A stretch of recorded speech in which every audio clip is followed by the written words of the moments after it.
আপনাদের সামনে গোসলের নাটিকা নিয়ে আসছেন গোসলের নাটিকা মাদ্রাসা নুরানি বিভাগের তৃতীয় শ্রেণীর ছাত্র ভাই মোহাম্মদ ইউসুফ ও মাহদি। আমি আপনাদেরকে মঞ্চে আসার জন্য অনুরোধ করছি।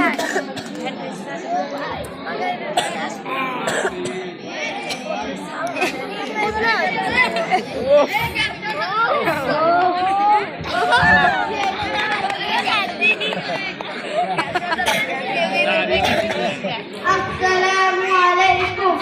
ওয়ালাইকুম আসসালাম ওয়া রাহমাতুল্লাহ। দেখছিস না গোসলে যাচ্ছি। দাদা তুমি কি গোসলের ফরজ পারো?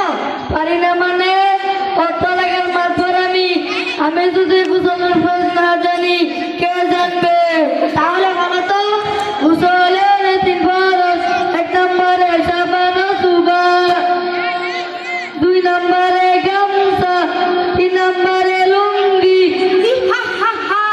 দাদা কুরআন হাদিস মোতাবেক তোমার গোসলের ফরজ হয় নাই।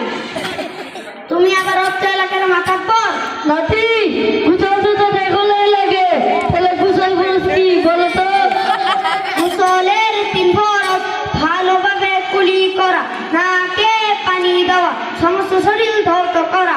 নাতি তুমি এগুলো কোথা থেকে শিখেছো? আমি মদিনাতুল উলুম কওমি মাদ্রাসা নুরানি বিভাগে থেকে শিখেছি। আমি অত লাগার মাতাব্বর হয়েও তোমার কাছে হেরে গেলাম। নাতি তোমার হাত ধরে বলছি, আগামীকালকে আমার নাতি পুতিকে নৌপাড়া মাদ্রাসায় ভর্তি করে দেব ইনশাআল্লাহ। আসসালামু আলাইকুম ওয়া রাহমাতুল্লাহ।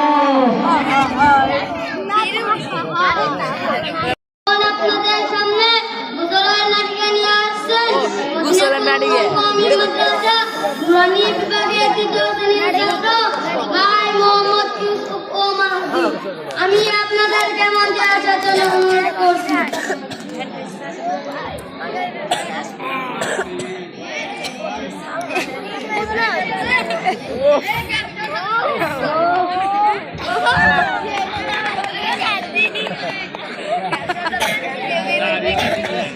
আসসালামু আলাইকুম। ওয়ালাইকুম আসসালাম ওয়া রাহমাতুল্লাহ।